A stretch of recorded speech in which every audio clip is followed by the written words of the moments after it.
राज्य सरकार ने जयपुर नगर निगम के 150 वार्डों के परिसीमन पर मोहर लगा दी है। नगर निगम चुनाव इसी परिसीमन के आधार पर होंगे।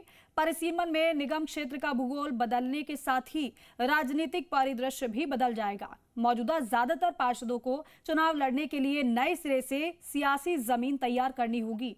वार्डों का सीमांकन 2011 की जनसंख्या के आधार पर किया गया है और इसके साथ ही साथ कोटा और जोधपुर में भी नगर निगमों का मर्जर किया गया है। ऐसे में सवाल ये उठता है कि क्या ये मर्जर सियासी सर्जरी तो नहीं है?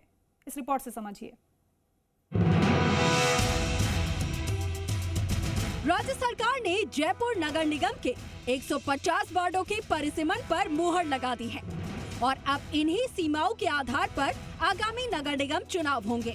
नए परिसीमन के साथ मौजूदा पार्षदों से लेकर दावेदार तक के सभी को अब नए सिरे से अपने अपने सियासी समीकरण साधने होंगे।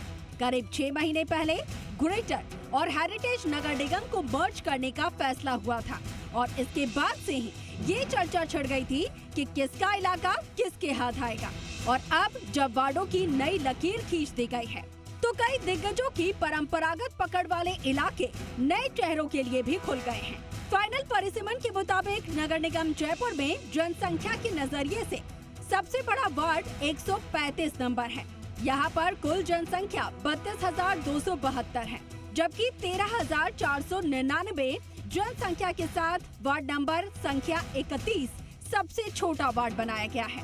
खास बात ये है कि ड्राफ्ट में पहले वार्ड संख्या 19 सबसे बड़ा और वार्ड संख्या 132 सबसे छोटा रखा गया था, लेकिन आपत्तियों के निस्तारण के बाद तस्वीर बदल गई है।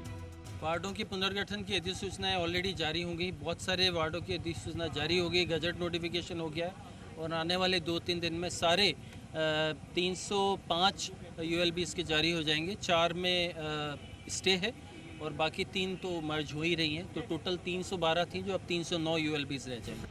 तो वही कोटा जोधपुर में भी एक होगा निगम। राज्य सरकार की ओर से दोनों निगम को एक करने के लिए 6 महीने पहले नोटिफिकेशन जारी किया गया था और इसके साथ ही कोटा और जोधपुर के नगर निगम को भी एक किया जा रहा है। ब्यूरो रिपोर्ट, जी मीडिया।